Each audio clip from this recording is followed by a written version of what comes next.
5 ಗಂಟೆಗೆ ಇನ್ನೇನು ಒಂದು 15 ನಿಮಿಷ ನಾವು ಬೆಳಗಾವಿ ಸೇರ್ತೇವೆ ಅಂತ ಒಂದು 15 ನಿಮಿಷ ಸಮಯ ಇತ್ತು. ಅಷ್ಟರೊಳಗೆ ನಾಯಿ 2 ನಾಯಿ ಅಡ್ಡ ಬಂತು. 2 ನಾಯಿಗಳು ಒಂದರಿಂದ ಒಂದು ಬಂದಿದ್ದರಿಂದ ಡ್ರೈವರ್ಗೆ ಪಾಪ ಏನು ಮಾಡಲಿಕ್ಕೆ ಸಾಧ್ಯ ಆಗಲಿಲ್ಲ. ಆ ಪ್ರಾಣಿಗಳ ಒಂದು ಜೀವ ರಕ್ಷಣೆ ಮಾಡಲಿಕ್ಕೆ ಅವನು ತರಾತುರಿಯಲ್ಲಿ ಲೆಫ್ಟ್ ಟರ್ನ್ ತಗೊಂಡಾಗ ಗಾಡಿ ಇದ್ದದ್ದು ರಸ್ತೆ ಕೆಳಗಡೆ ಇದ್ದು ಪಕ್ಕದ ಮರಕ್ಕೆ ಡಿಕ್ಕಿ ಹೊಡಿತು. ಆ ಸಂದರ್ಭದಲ್ಲಿ ನಮಗೆ ಒಂಚೂರು ತಲೆ ಇರಬಹುದು ಅಥವಾ ಮುಖದ ಬಲಭಾಗದಲ್ಲಿ ಮತ್ತೆ ಇಲ್ಲಿ ನನ್ನ ರೈಟ್ ಶೋಲ್ಡರ್ ಈ ಭಾಗಗಳಿಗೆ ನಮಗೆ ಪೆಟ್ಟಾಯಿತು. ಮಾನ್ಯ ಮಂತ್ರಿಗಳಿಗೆ ಕೆಲವೊಂದು ಮೈನರ್ ಇಂಜುರೀಸ್ ಜೊತೆಗೆ ಅವರ L1 ಮತ್ತು L4 ಬೆನ್ನು ಮೂಳೆಗೆ ಹೇರ್ ಲೈನ್ ಫ್ರಾಕ್ಚರ್ ಆಗಿದೆ ಅಂತ ಈಗಾಗಲೇ ವೈದ್ಯರು ಹೇಳಿದ್ದಾರೆ. 1 ತಿಂಗಳ ಬೆಡ್ ರೆಸ್ಟ್ ಅವ್ರಿಗೆ ಹೇಳಿದ್ದಾರೆ. ಬಟ್ ಇವಾಗ ನಾನು ಮಾತಾಡ್ಸ್ಕೊಂಡು ಬಂದೆ, ಬಿಕಾಸ್ ಬೆಳಗ್ಗೆ ನಾನು ಟ್ರೀಟ್ಮೆಂಟ್ ಮುಗಿಸ್ಕೊಂಡು ಮನೆಯಲ್ಲೆಲ್ಲರೂ ಗಾಬರಿ ಇದ್ರು ಅಂತ ಮನೆಗೆ ಹೋಗ್ಬಿಟ್ಟು ಮನೆಯವ್ರಿಗೆಲ್ಲ ಸಾಂತ್ವನ ಹೇಳ್ಬಿಟ್ಟು ಇವಾಗ ಮತ್ತೆ ಬಂದು ಅಕ್ಕ ಅವ್ರಿಗೆ ಭೇಟಿ ಆದೆ. ಮಾತಾಡ್ತಾ ಇದ್ದಾರೆ, ಚೆನ್ನಾಗಿ ಮಾತಾಡ್ತಾ ಇದ್ದಾರೆ. ಒಂಚೂರು ನೋವಿದೆ ಅವ್ರಿಗೆ, ಆ ನೋವು ಸಾಕಷ್ಟು ನೋವಿದೆ, ಮಾತಾಡಲಿಕ್ಕೆ ಸರಿಯಾಗಿ ಮಾತಾಡ್ಲಿಕ್ಕೆ ಬರ್ತಾ ಇಲ್ಲ ಅವ್ರಿಗೆ. ಆದರೂ ಕೂಡ ಅವ್ರು ಧೈರ್ಯವಾಗಿದ್ದಾರೆ. ಮಾಧ್ಯಮದ ಮೂಲಕ ಎಲ್ಲರಿಗೂ ನಾನು ಹೇಳಲಿಕ್ಕೆ ಬಯಸ್ತೇನೆ, ಅವರು ಅಪಾಯದಿಂದ ಇವಾಗ ಹೊರಗಿದ್ದಾರೆ. ಯಾರೂ ಆತಂಕ ಪಡುವ ಅವಶ್ಯಕತೆ ಇಲ್ಲ. ದೇವರ ಆಶೀರ್ವಾದದಿಂದ ನಿಮ್ಮೆಲ್ಲರ ಆಶೀರ್ವಾದದಿಂದ ಇವತ್ತು ಸಚಿವರು ಆರಾಮಾಗಿದ್ದಾರೆ. ಆದಷ್ಟು ಬೇಗ ಗುಣಮುಖರಾಗಿ ನಿಮ್ಮ ಸೇವೆಯನ್ನು ಮತ್ತೆ ಪುನರಾರಂಭಿಸ್ತಾರಂತ ಈ ಸಂದರ್ಭದಲ್ಲಿ ಹೇಳಿಕ್ ಬಯಸ್ತೀನಿ. ಇಲ್ಲ ಇಲ್ಲ ಇಲ್ಲ, ಪಾಪ ಶಿವ್ ಅಂತ ತುಂಬಾ ಒಳ್ಳೆ ಡ್ರೈವರು. ಒಂದು 10-15 ನಿಮಿಷದ ಹಿಂದ್ಗಡೆ ನಾನು ಅವನು ಮಾತಾಡಿದ್ವಿ. ಪೆಟ್ರೋಲ್ ಹಾಕಿಸ್ಕೊಳ್ಬೇಕಪ್ಪ, ನೋಡು ಕಾಟ ಕಡಿಮೆ ಐತೆ ಅಂತ ನಾನೇ ಹೇಳ್ದೆ ಅವಂಗ. ಇಲ್ಲ ನಾ ಇನ್ನೊಂದು 15 ನಿಮಿಷನಾಗ ಬೆಳಗಾವಿ ಮುಟ್ಬಿಡ್ತೇವೆ, ಪೆಟ್ರೋಲ್ ಹಾಕಿಸ್ಕೊಳ್ಳೋದು ಬೇಡ ಅಂತ 10 ನಿಮಿಷದಿಂದ ಮಾತಾಡಿದ್ವಿ ಇಬ್ರು, ನಾನು ಅವನು. ಚೆನ್ನಾಗೇ ಸ್ಪಂದನೆ ಮಾಡಿದ. ನಾನು ನನ್ನ ಅವ್ರ ಜೊತೆ ಕಮ್ಯುನಿಕೇಟ್ ಕಂಟಿನ್ಯೂಸ್ ಆಗಿ ಮಾತಾಡ್ಕೊಂಡೇ ಬಂದೆ.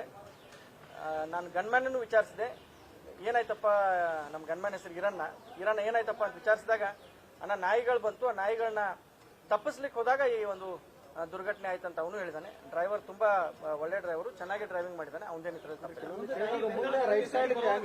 ಮುಂದೆ ರೈಟ್ ಸೈಡ್ ಕ್ಯಾಂಟರ್ ಇತ್ತು, ಅದಕ್ಕೋಸ್ಕರ ಸರ್ವಿಸ್ ರಸ್ತೆಗೆ ಹೋಗ್ಬೇಕಾಯ್ತು ಅಂತ. ಹೌದು ಹೌದು ಹೌದು. ಅದು ಏನಾಯ್ತು, ನಾಯಿಗಳು ಬರೋದಕ್ಕೆ ಮತ್ತೆ ಅದ್ರ ಮುಂದ್ಗಡೆ ಒಂದು ಸ್ಲೋ ಮೂವಿಂಗ್ ಕಂಟೈನರ್ ಎರಡೂ ಇರೋದ್ರಿಂದ ಈ ಒಂದು ದುರ್ಘಟನೆ ಸಂಭವಿಸಿತು. ಇಲ್ಲ, ಬೆಂಗಾವಲ್ ವಾಹನ ಇರಲಿಲ್ಲ. ಅದು ರಾತ್ರಿ CLP ಮುಗಿದ ಮೇಲೆ ನಾವು ಲೇಟಾಗಿ ಅಲ್ಲಿಂದ ಬಿಟ್ಟೋದ್ರಿಂದ ಯಾರಿಗೂ ಇನ್ಫಾರ್ಮ್ ಮಾಡಿರಲಿಲ್ಲ. ಅದು ಬೆಂಗಾವಲ್ ವಾಹನದು ಯಾವುದು ಇರಲಿಲ್ಲ.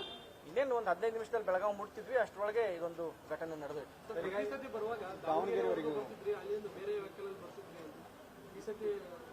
ಸಂಕ್ರಮಣ ಇರೋದ್ರಿಂದ ಡ್ರೈವರ್ಗಳಿಗೂ ನೀವು ಮನೆಯಲ್ಲಿ ಅಂತ ಹೇಳಿದ್ರೆ ಎಲ್ಲ ಮಾತುಕತೆನೂ ಆಯ್ತು. ಇವಾಗ ನಮ್ಮ ಕಡೆ ಅಂತಾರು, ಸಂಕ್ರಮಣದ ಆಜುಬಾಜು ಇವೆಲ್ಲ ಈ ಕರಿ ದಾಟೋ ಮಟ್ಟ ಇಂಥ ದುರ್ಘಟನೆಗಳಾಗ್ತಾವಂತೆಲ್ಲ ಮನ್ಯಾಗೂ ಅಂತಾರು. ಹಿರಿಯರು ಹೇಳಿದ್ರು, ನಮಗೆ ಬೇಕಾದವರು ಹೇಳಿದ್ರು, ಒಂದ್ ಸ್ವಲ್ಪ ಸಂಕ್ರಮಣ ದಾಟೋವರೆಗೆ ಒಂದ್ ಸ್ವಲ್ಪ ನೀವು ಭಾಳ ಕಾಳಜಿಯಿಂದ ಇರಬೇಕು, ಮನೆಯಲ್ಲಿ ದುರ್ಘಟನೆ ನಡೆಯುವ ಸಂಭವ ಇದೆ ಅಂತ ಭವಿಷ್ಯನೂ ಹೇಳಿದ್ರು.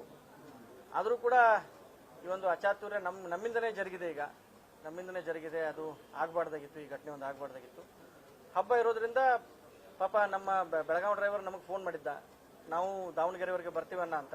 ಬ್ಯಾಡ್ ಬಿಡಪ್ಪ, ಬೆಳಗ್ಗೆ ಎದ್ದು ಎಲ್ಲರೂ ಹೊಳೆಗೆ ಜಳಕಕ್ಕೆ ಹೋಗೋಣ, ನಾವು ಬೆಳಗಾವಿ ಮಠ ಬರೋಣ ಅಂತ ನಾವು ಅಲ್ಲಿ ಮಠ ಬಂದ್ವಿ.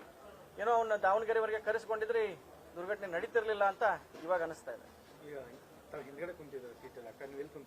ಹೌದು, ನಾನು ಡ್ರೈವರ್ ಹಿಂದ್ಗಡೆ ಕೂತಿದ್ದೆ, ಗನ್ಮ್ಯಾನು ಮತ್ತೆ ಡ್ರೈವರ್ ಮುಂದೆ ಕೂತಿದ್ರು, ಗನ್ಮ್ಯಾನ್ ಹಿಂದ್ಗಡೆ ಮಂತ್ರಿಗಳು ಕೂತಿದ್ರು. ಸೊ ಈ ಎಲ್ಲ ಘಟನೆ ನಡೆದೋಯ್ತು. ಬಟ್ ಆದಷ್ಟು ಬೇಗ ಮಂತ್ರಿಗಳು ಚೇತರಿಸಿಕೊಳ್ತಾರಂತ ನಂಗೆ ಅನಿಸ್ತದೆ. ಡ್ರೈವರ್ಗೆ ಒಂಚೂರು ಸೂಪರ್ಫಿಷಿಯಲ್ ಸ್ಕ್ರಾಚಸ್ ಇದೆ ಮೈ ಮೇಲೆ. ಗನ್ಮ್ಯಾನು ಸ್ವಲ್ಪ ಶೋಲ್ಡರ್ ಇಂಜುರಿ ಇದೆ ಅಂತ ಪಾಪ ನಾನು ಬೆಳಗ್ಗೆ ಹೇಳಿದಾಗ, ಇವಾಗ ಒಂದು ಎಲ್ಲ ಸ್ಕ್ಯಾನಿಂಗ್ ಎಲ್ಲ ಮಾಡಿಸಿದ್ಮೇಲೆ ಏನು ಶೋಲ್ಡರ್ ಇಂಜುರಿ ಇದೆ ಏನು ಬಂದಿಲ್ಲ. ಸಿಂಪಲ್ ಪೇನ್ ಕಿಲ್ಲರ್ ಮೇಲೆ they will be all right. ಎಲ್ಲರೂ ಮಾತಾಡಿದ್ದಾರೆ, CM ಅವರು ಮಾತಾಡಿದ್ದಾರೆ, ಎಲ್ಲ ಸ್ಪೀಕರ್ ಸಾಹೇಬರು ಮಾತಾಡಿದ್ದಾರೆ, ವಿಧಾನ ಪರಿಷತ್ ಸ್ಪೀಕರ್ ಸಾಹೇಬರು ಮಾತಾಡಿದ್ದಾರೆ, ಹೋಮ್ ಮಿನಿಸ್ಟರ್ ಮಾತಾಡಿದ್ದಾರೆ. ಪಕ್ಷಾತೀತವಾಗಿ ವಿರೋಧ ಪಕ್ಷದಿಂದನೂ ಎಲ್ಲ ಸೀನಿಯರ್ ಲೀಡರ್ಸ್ ಮಾತಾಡಿದ್ರು. ಈಗಾಗಲೇ ಪ್ರಹ್ಲಾದ್ ಜೋಶಿ ಅವರು ಫೋನ್ ಮಾಡಿದ್ರು. ಒಟ್ಟಾರೆ ಎಲ್ಲರೂ ಲಕ್ಷ್ಮೀ ಹೆಬ್ಬಾಳ್ಕರ್ ಅವರ ಆರೋಗ್ಯವನ್ನು ಮತ್ತು ನಮ್ಮ ಆರೋಗ್ಯವನ್ನು ವಿಚಾರಿಸಿದ್ದಾರೆ. ಅವ್ರಿಗೆಲ್ಲರಿಗೂ ಧನ್ಯವಾದಗಳು.